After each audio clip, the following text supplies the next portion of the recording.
Bismillahirrahmanirrahim. Assalamualaikum warahmatullahi wabarakatuh. Selamat siang, salam sejahtera untuk kita semua, salam sehat selalu. Seperti biasa, sebelum kita mulai perkuliahan pada siang hari ini, kita berdoa menurut agama dan kepercayaan masing-masing. Dipersilakan. Selesai.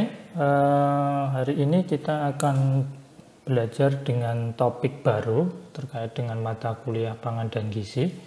Dua pertemuan sebelumnya kita telah membahas terkait dengan karbohidrat. Sekarang kita akan belajar terkait dengan protein. Kita lihat dulu definisi dari protein. Ya.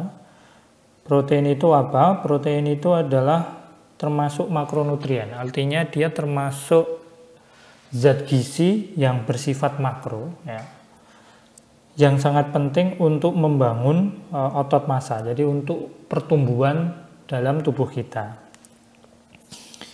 Dimana secara kimia protein itu terdiri dari asam amino. Ya, kalau kemarin kita telah belajar karbohidrat, ya, karbohidrat itu terdiri dari glukosa, begitu ya, atau gula-gula sederhana.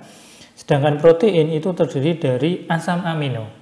Asam amino yang saling berikatan, yaitu senyawa organik, ya. Jadi asam amino itu terdiri dari C, atom C atau karbon, kemudian hidrogen atau H, kemudian nitrogen atau N, oksigen O atau sulfur atau belerang S, ya. Di mana proporsinya itu paling banyak adalah karbon, ya, 50-55%. Kemudian disusul dengan oksigen, ya, 20-23%. Berikutnya adalah nitrogen, kemudian hidrogen dan sulfur, ya.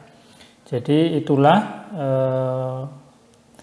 senyawa organik, ya, yang menyusun asam amino. Kita lihat sumber-sumber dari protein, ya, di mana secara garis besar protein itu dibedakan menjadi dua, ya, berdasarkan sumbernya. Yang pertama adalah hewani, ya, kemudian yang kedua adalah protein nabati.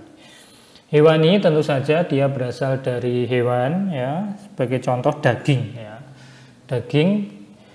Daging yang berwarna merah ataupun yang berwarna putih, begitu ya, daging sapi, kemudian daging kambing, ayam, bebek dan sebagainya, itu merupakan salah satu sumber protein yang tinggi, begitu ya. Kemudian telur, ya, telur itu juga mengandung protein yang tinggi juga.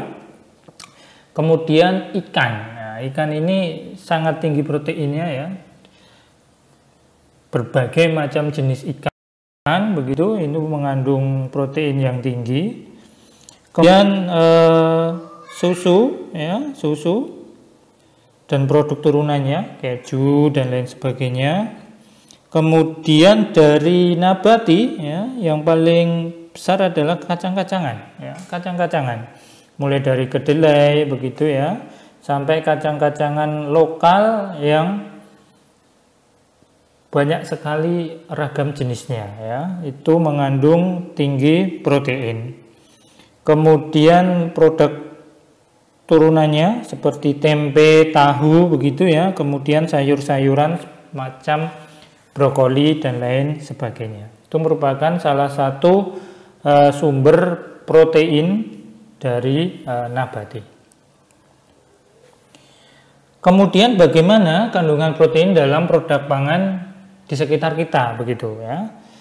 Dimana ketika kita melihat berbagai macam komponen atau produk makanan di sekitar kita, kalian bisa melihat, ya, ketika protein dalam makanan sebagai contoh berasal dari sereal dan pasta, ya, yang paling tinggi adalah tepung terigu, ya, tepung terigu atau gandum atau biji gandum, ya, dimana proteinnya kurang lebih 13%. Ini terutama untuk jenis tepung terigu yang proteinnya tinggi, begitu ya.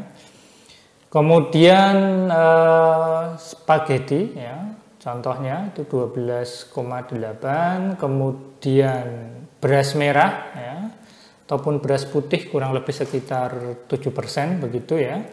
Kemudian tepung jagung sekitar 6,9%. Kemudian kandungan protein lain di produk susu atau dairy product itu susu skim ya. Bedanya skim sama cream, kalau skim itu proteinnya tinggi ya. Kalau begitu.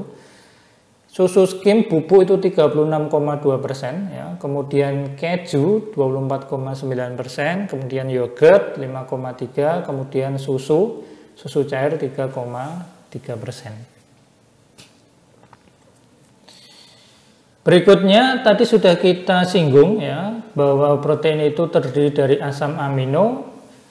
Asam amino sendiri itu dibedakan menjadi dua ya, berdasarkan fungsi dalam tubuh. Yang pertama adalah asam amino esensial. Ini sangat penting ya, diperlukan oleh tubuh. Kemudian non esensial. Di mana macam-macam asam amino ini ya, esensial itu mulai dari isoleusin, leusin, lisin, metionin, fenilalanin, treonin, triptofan, valin ya, arginin dan histidin ini kondisional esensialnya. Kemudian non-esensial alanin, asparagin, aspartat, sistein, glutamat, glutamin, glisin, prolin, serin, tirosin. Ini hanya mengulang materi dulu ya di SMA begitu. Mau nggak mau macam-macam asam amino, esensial maupun non-esensial ini mau nggak mau harus kalian hafalkan begitu. Ini sumber-sumbernya ya, nanti bisa kalian cermati lebih dalam. Intinya adalah banyak daging dan telur ini mendominasi sumber dari asam amino esensial.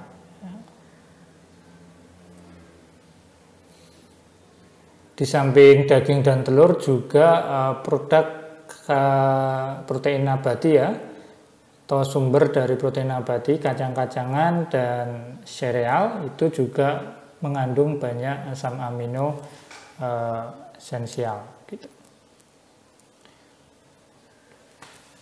Kemudian kalau tadi kita sudah melihat sumber dari protein ya, berikutnya adalah klasifikasi proteinnya berdasarkan bentuk ya. Ada 3 ya, serabut, globular, dan konjugasi. Serabut ini sifatnya kaku ya, sukar larut air, tahan terhadap enzim pencernaan. Contohnya apa? Miosin, keratin, elastin, dan kolagen. Ya, ini biasanya untuk kolagen untuk perawatan kulit begitu. Kemudian globular itu bentuknya semacam ini ya, berbentuk bola, larut garam dan asam, encer, mudah terdenaturasi oleh suhu dan kadar garam. Contohnya albumin pada susu dan globulin pada telur. Kemudian konjugasi ya, ini memiliki gugus prostetik, artinya non asam amino ya. Sebagai contoh fosfat itu nanti fosfoprotein gitu ya. Kemudian metaloprotein, kemudian nukleoprotein. Ini sebagai contoh adalah RNA dan DNA.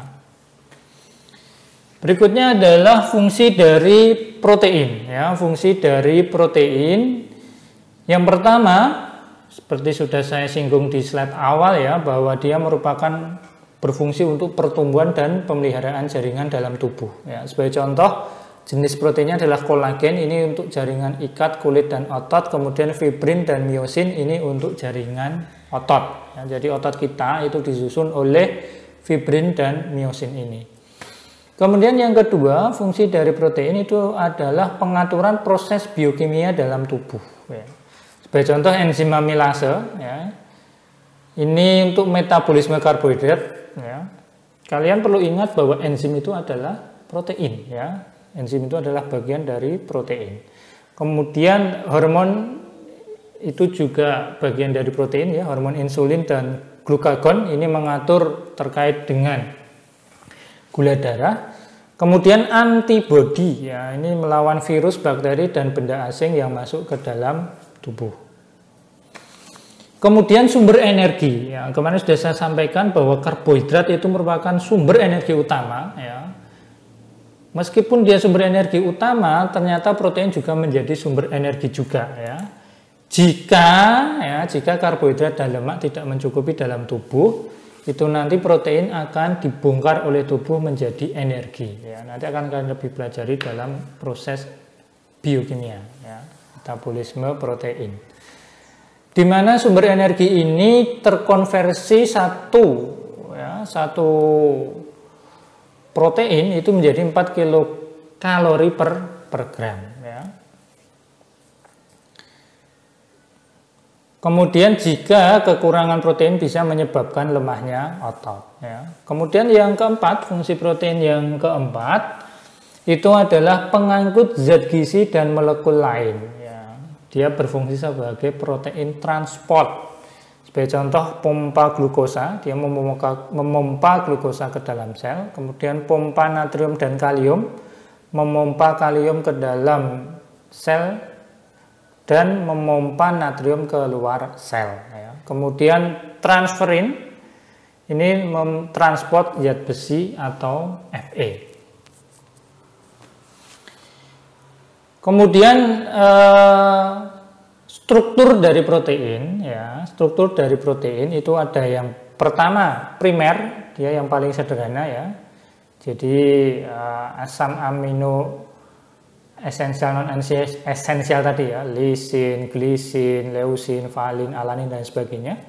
Kemudian yang berbentuk alpha helix ya, seperti pita berkelok-kelok ini namanya struktur sekunder ya. Kemudian struktur tersier sebagai cincin polipeptida ya.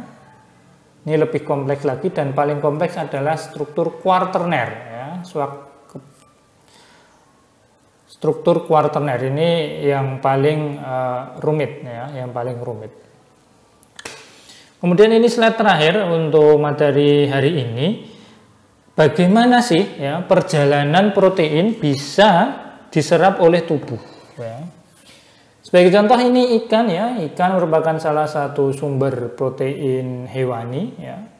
Ikan, ketika kita mengkonsumsi ikan atau sumber protein yang lain begitu ya, tempe, tahu dan sebagainya, ini nanti akan dihancurkan ya oleh air dan enzim ya, untuk dilarutkan untuk menjadi kim ya, menjadi kim. Di mana kim nanti ya yang mengandung molekul protein akan dipecah oleh enzim yang namanya pepsin ya, pepsin. Lah pepsin inilah ya nanti setelah itu akan dipecah enzim erepsin menjadi asam amino. Lah asam amino inilah ya yang nanti akan diserap oleh usus ya. Langsung dapat diserap oleh tubuh ya, kemudian difungsikan sebagai zat pembangun dan lain sebagainya dalam tubuh ya. Setelah nanti diserap oleh tubuh ya, nitrogen, hidrogen dan senyawa organik lainnya akan dikeluarkan oleh ginjal ya. Dalam bentuk apa? Dalam bentuk urea ataupun amonia ya. Jadi setelah diserap oleh usus ya, sisanya nanti dikeluarkan oleh ginjal dalam bentuk urea ataupun amonia.